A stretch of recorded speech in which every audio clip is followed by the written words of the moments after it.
नमस्कार दोस्तों, इतिहास गवाह है में आपका स्वागत है। आज हम शुरू करेंगे last episode of the series uniform civil code.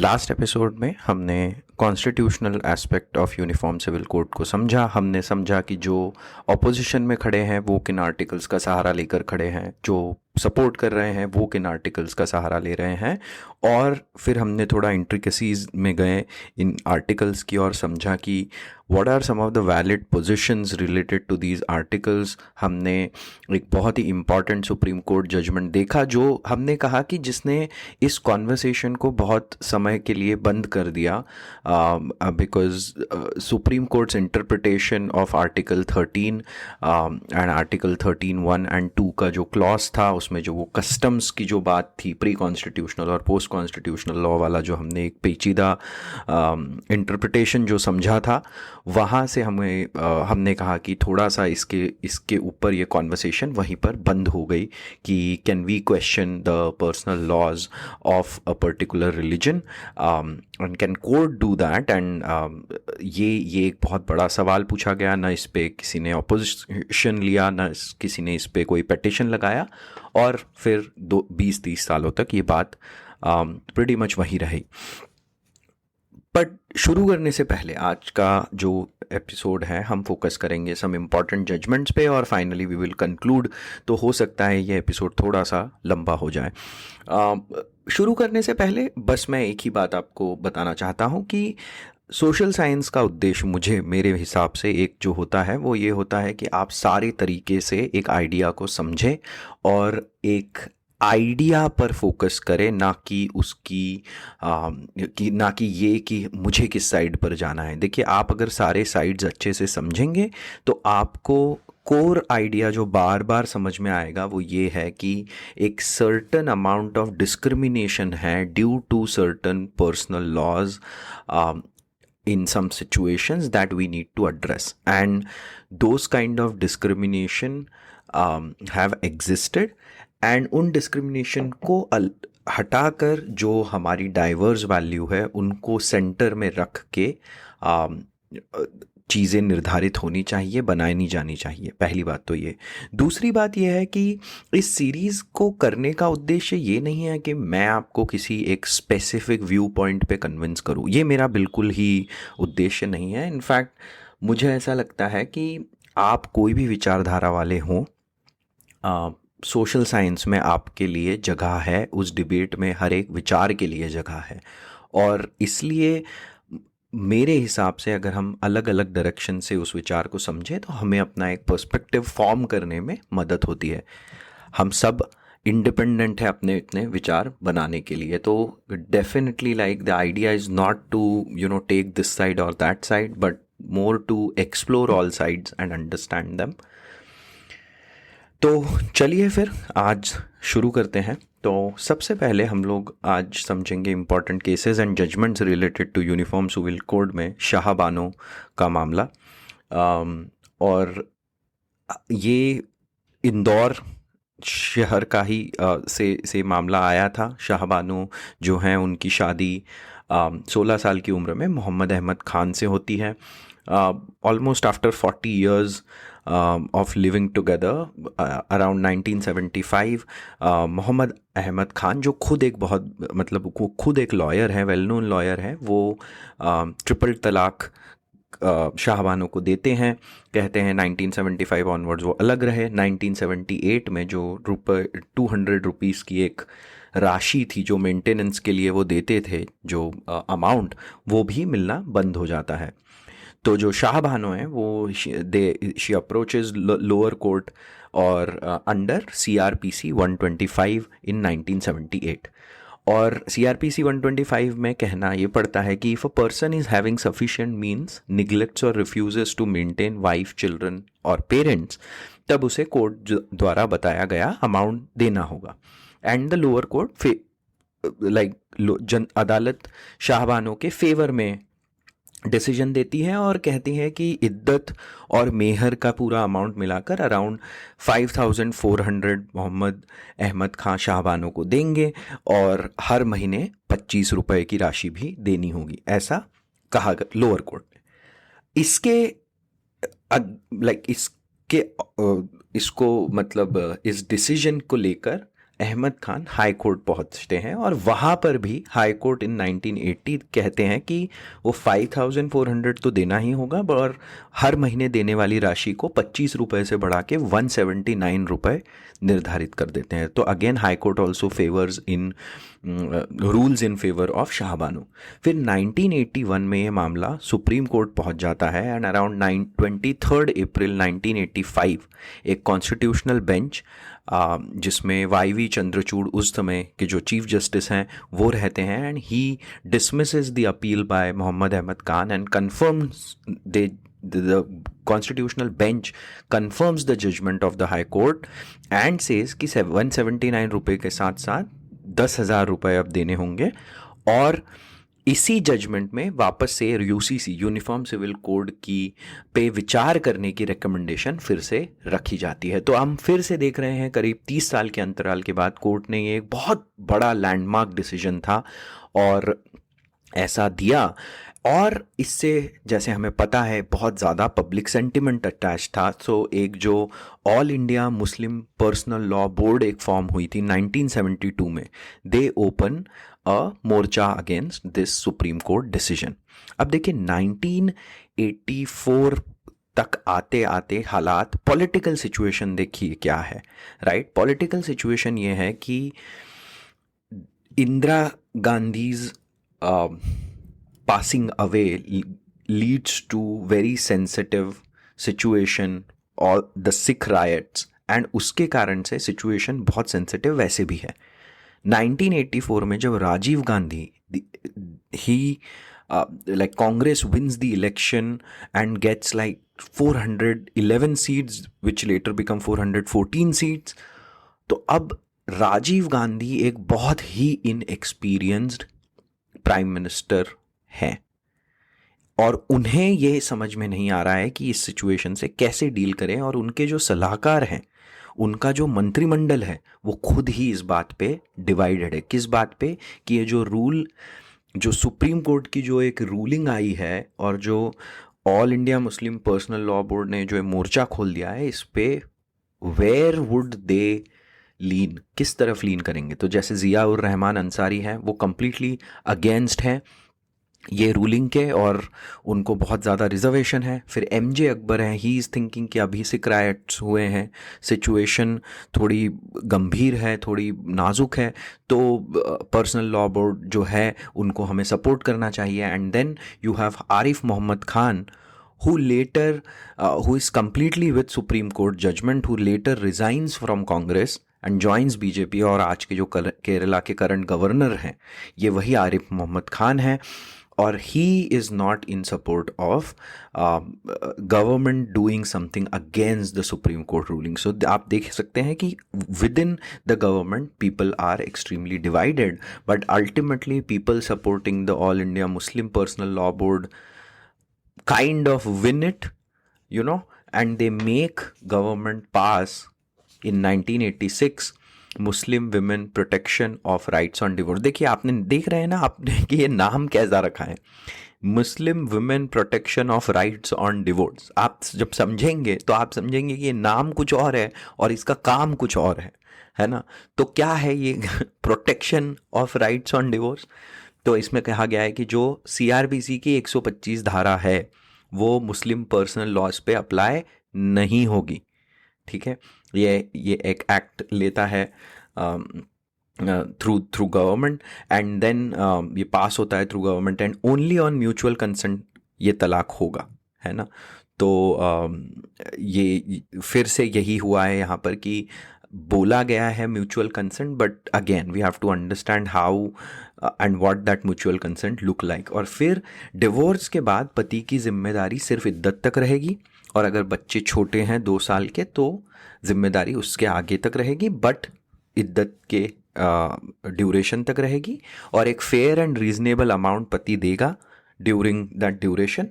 And if husband is not capable of doing it then relatives and Waqf board इसकी केयर करेगा। तो अब ये जो मुझे ऐसा लगता है कि ये जो एक एक्ट था Muslim women protection of rights on divorce, इसने पूरी पूरे मामले को ही बहुत पीछे सडनली फिर से धकेल दिया।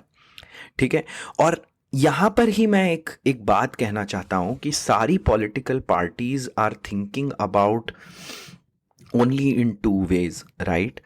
एक तो आप अपीज करने की कोशिश कर रहे हैं और एक आप कंप्लीटली कुछ अपोज करने की कोशिश कर रहे हैं, और दोनों में ही वो दोनों ही जो एंड्स हैं उनमें गड़बड़ है। मैं इस बात पे थोड़ा सा और इलेबोरेट करूंगा towards the end of this episode, but ये अपीजमेंट के इस कारण क्या होता है कि आप अगर एक साइड के फंडामेंटलिस्ट एलिमेंट को या जो कट्टरवादी तत्व हैं उनको आप अपीज करेंगे तो दूसरे साइड पे भी आपको वैसा ही कुछ अपीजमेंट करना होगा। और वही हुआ कि इसके बाद लगा अब राजीव गांधी को और जो मंत्रिमंडल में लोग थे कि अरे भाई ये तो आपने ऑल इंडिया मुस्लिम बोर्ड के लिए तो ये काम कर दिया तो वो तो अपीज हो जाएंगे, but now what about the Hindu majority in this country. और इस कारण से एक जो स्टेप लिया जाता है वो ये है 1986 में अयोध्या की जो डिस्प्यूटेड साइट है उसके ताले खोल दिए जाते हैं, and that kind of paves the way for entire जो वो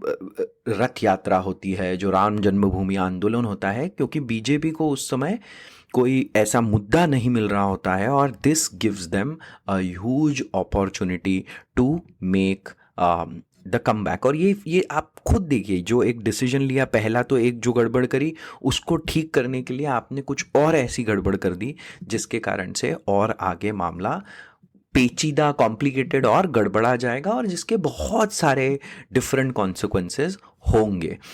तो अब फिर वही होगा कि 1985 से 1997 तक सुप्रीम कोर्ट फिर से साइलेंट रहेंगे ऑन पर्सनल लॉ। फिर 1997 में नूर सबा खातून वर्सेस मोहम्मद कासिम का जो मामला है उसमें this is around maintenance of wife and children, और इसमें सुप्रीम कोर्ट रूल करते हैं कि वयस्क होने तक, मतलब जब तक बच्चे अडल्टहुड पे नहीं आ जाए, वयस्क होने तक बच्चों को गुजारा भत्ता देना मेंटेनेंस के अंडर आवश्यक है। तो ये एक अच्छा जजमेंट था जिसमें फिर कहा गया कि भाई मेंटेनेंस की राशि तो इद्दत के बियॉन्ड देनी पड़ेगी जब तक बच्चे वयस्क ना हो जाते। फिर 2001 में डैनियल लतीफ़ी जो शाहबानो के ही वकील थे, he asked the court for interpretation of वो जो एक्ट में एक टर्म था ना, रीजनेबल एंड फेयर अमाउंट, उसके इंटरप्रिटेशन के लिए डैनियल लतीफ़ी ने कोर्ट से पूछा है ना कि भाई ये जो 1986 में रीजनेबल और फेयर अमाउंट है इसको डिफाइन करो, है ना। और इसमें उन्होंने फिर कोर्ट ने इस पे विचार करके कहा कि इसके अंडर जो हस्बैंड है उसका स्टैंडर्ड ऑफ लिविंग, उसकी इनकम के हिसाब से फिर इंस्टॉलमेंट्स ऑफ इद्दत डिसाइड होनी चाहिए, वो ही एक फेयर एंड रिजनेबल अमाउंट कहलाएगा।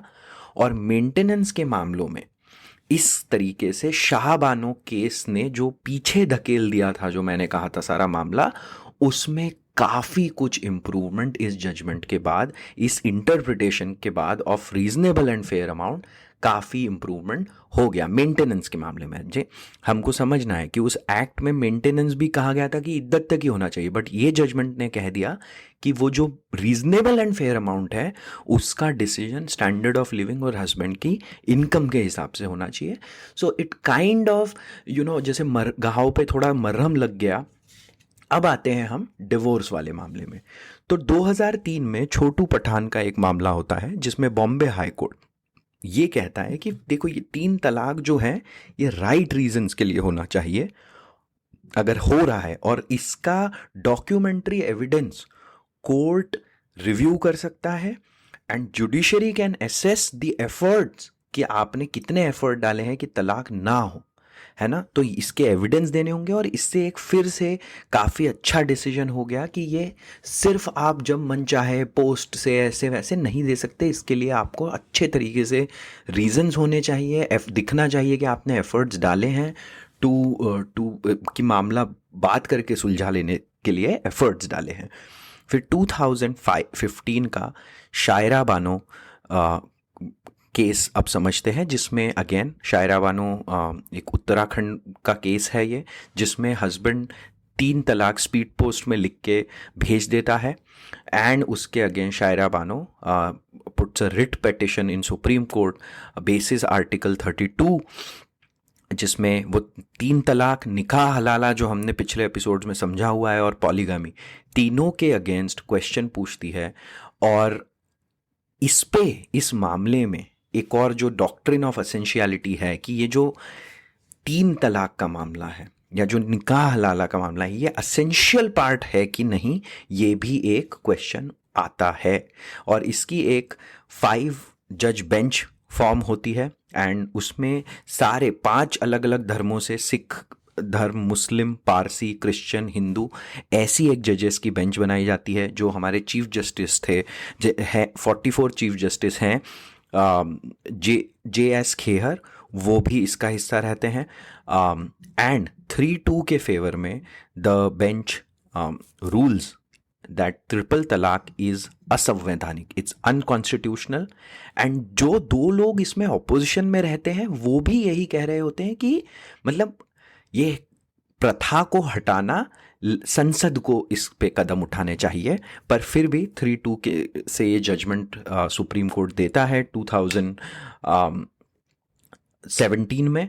और फिर 2019 में Muslim women protection of rights on marriage act पास होता है, जिसमें 3 साल की जेल है ट्रिपल तलाक में, और पुलिस संज्ञान ले सकते हैं, मतलब कॉग्निजिबल है ये, मतलब खुद जाके पुलिस पता कर सकती है कि ऐसा हुआ है। जिसमें नॉन बेलेबल, ये मतलब सज़ा जो है नॉन बेलेबल है, और कंपाउंडेबल है, मतलब अगर हस्बैंड वाइफ आपस में सुलह कर ले तो शायद सज़ा इसकी कंपाउंडेबल है, मतलब कम हो सकती है ना।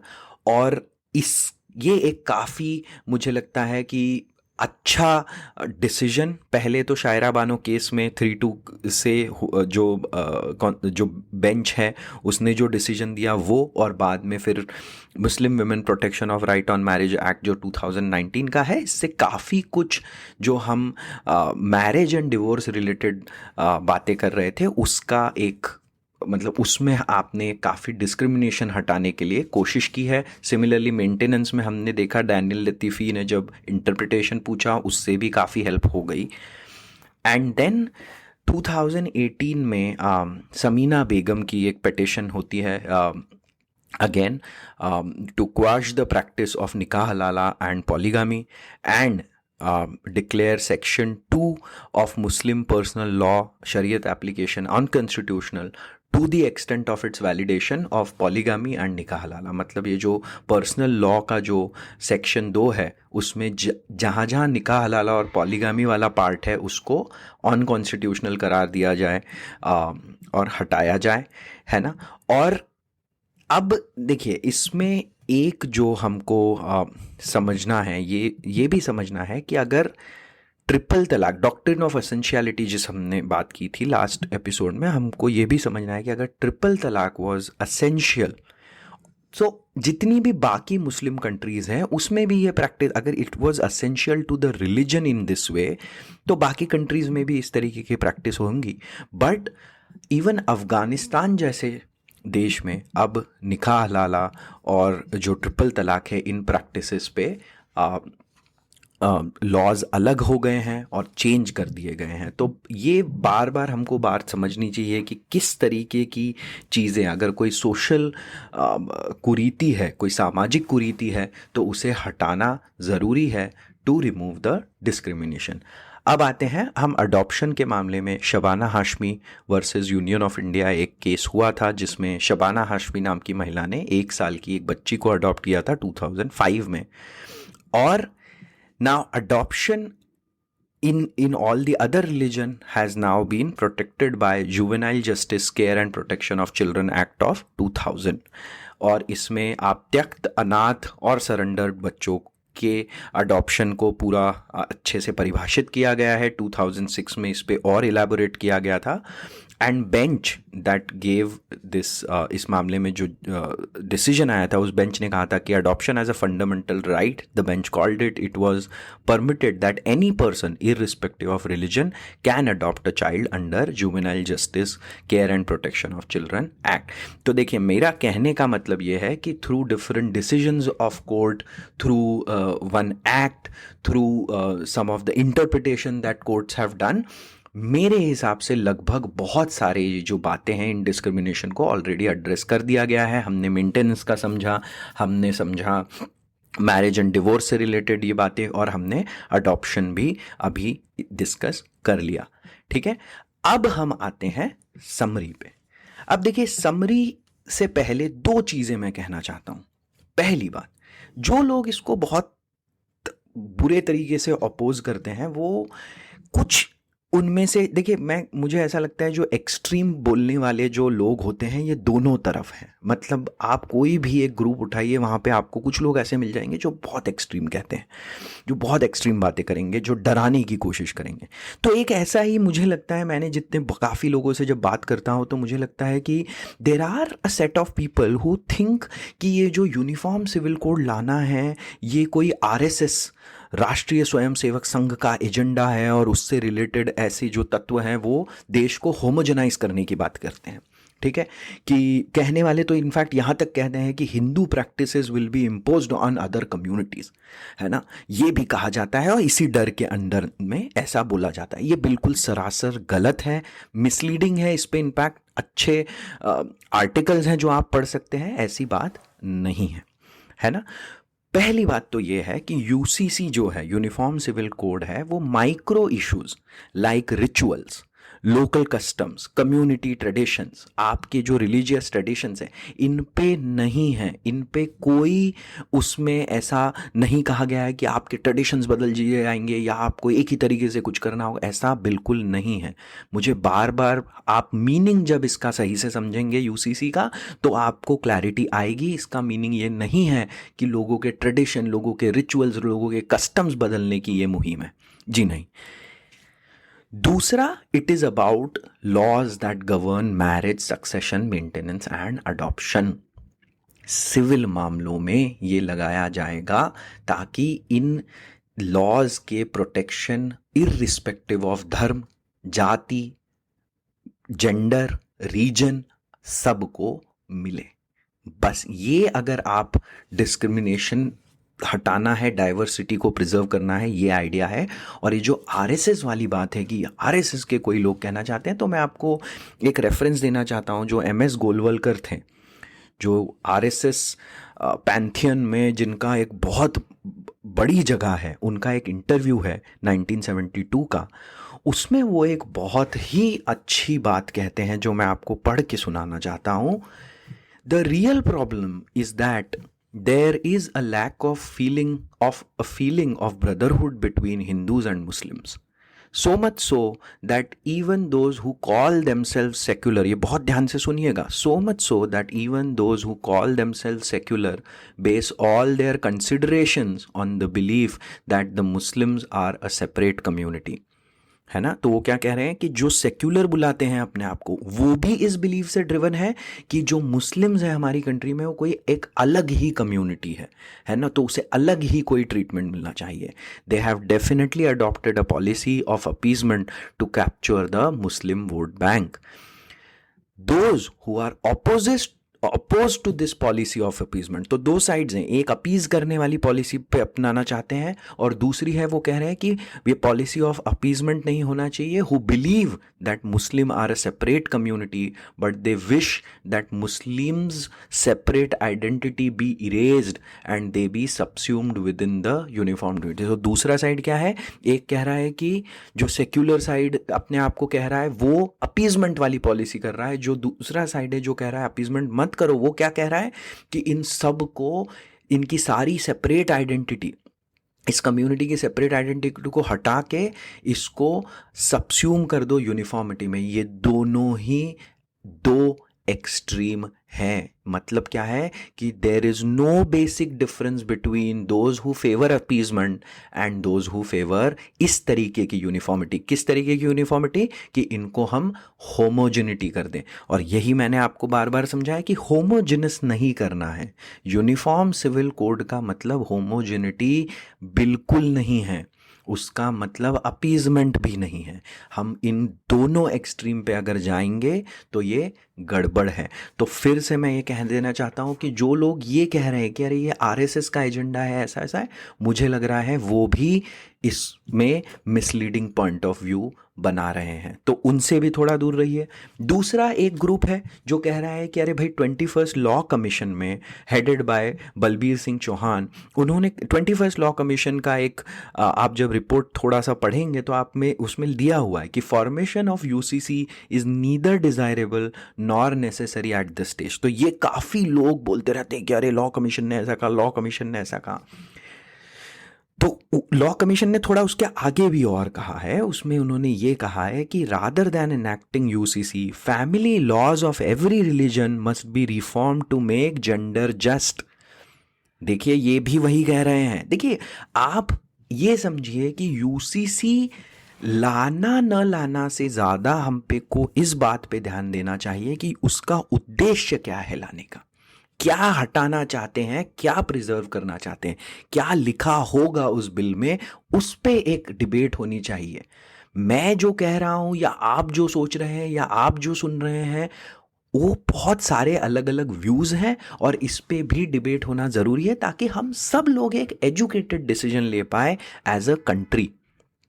तो अगर आप सोचते हैं कि law commission 21st law commission ने तो कह दिया कि नेसेसरी और डिज़ायरेबल नहीं है, बट वो समझिए वो क्या कह रहे हैं कि family laws of every religion must be reformed to make gender just. अब वो आप रिफॉर्म कैसे करते हैं उसको, आया तो आप यूसीसी का नाम दे दीजिए या उसके बिना कर दीजिए वो रिफॉर्म्स, है ना।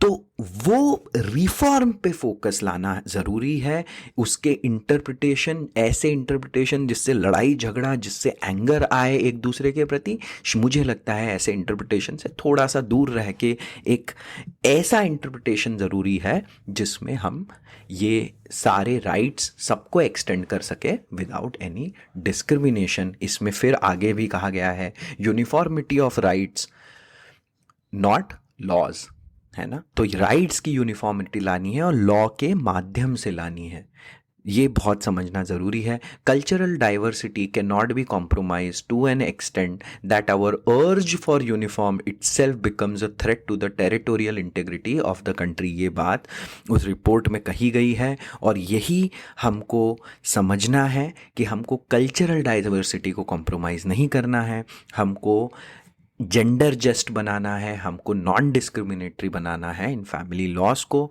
सो that we can all citizens of this country can get their rights। ये बात बार बार समझनी है। मैं फिर आप सबको यही कहना चाहता हूँ कि बहुत सारे मिसलीडिंग पॉइंट ऑफ व्यूज़ भी फ्लोट हो रहे हैं, उन पॉइंट ऑफ व्यूज़ को सुनिए, समझिए और उन पे भी विचार कीजिए, पर ध्यान रखिए एक बैलेंस तरीके से समझने से आपको इस इशू पे अपना विचार बनाने में बहुत ज़्यादा हेल्प होगी। सो कंक्लूडिंग रिमार्क यही है कि हमने 4 तरीके की यूनिफॉर्मिटी समझी थी। एक वो थी जिसमें लोग जो चल रहा है चलने दें, दूसरी वो थी जिसमें हम कंप्लीटली होमोजेनाइज करने की बात कह रहे हैं, वो दोनों से ही हमको दूर रहना है। जो 2 बाकी बची हुई थी जिसमें हम कह रहे हैं कि जो पर्सनल लॉज हैं, जो सिविल लॉज हैं, उनको जो है एक ऐसे कोड के अंडर लाया जाए जिससे उसमें डिस्क्रिमिनेशन हट सके, while keeping the diversity of all those customs, all those traditions for each religion, which makes us beautiful, which makes our country amazing, and the country which can aspire to harmonize these relationships and extend the rights to as many citizens as possible। तो यहाँ पर आज मैं समाप्त करूँगा यह series. I hope, response तो बहुत शानदार आया है, आई होप कि इस सीरीज़ से आपके मन में गुस्सा कम और समझ ज़्यादा डेवलप हो सकी। अगर मैं ऐसा करने में सक्षम रहा हूँ, कामयाब रहा थोड़ा बहुत भी, तो I think I will feel that as a success, I will take that as a success. Thank you for listening. Thank you for giving your time. Please extend this series, the link to everyone in your network. If you liked it, please please give me some rating and all, everything on these podcast platform if you like listening to इतिहास गवाह है। Until next time, my thought is कि currently I will continue my जो हमने series एक जो pause कर दी थी वर्ल्ड हिस्ट्री पे, उसको हम थोड़ा सा वापस आगे बढ़ाएंगे, but I could also think about doing some recent topic of interest as well. But until next time, क्या होता है मैं आपको अपडेटेड रखूँगा. सुनने के लिए बहुत बहुत धन्यवाद. जय हिंद.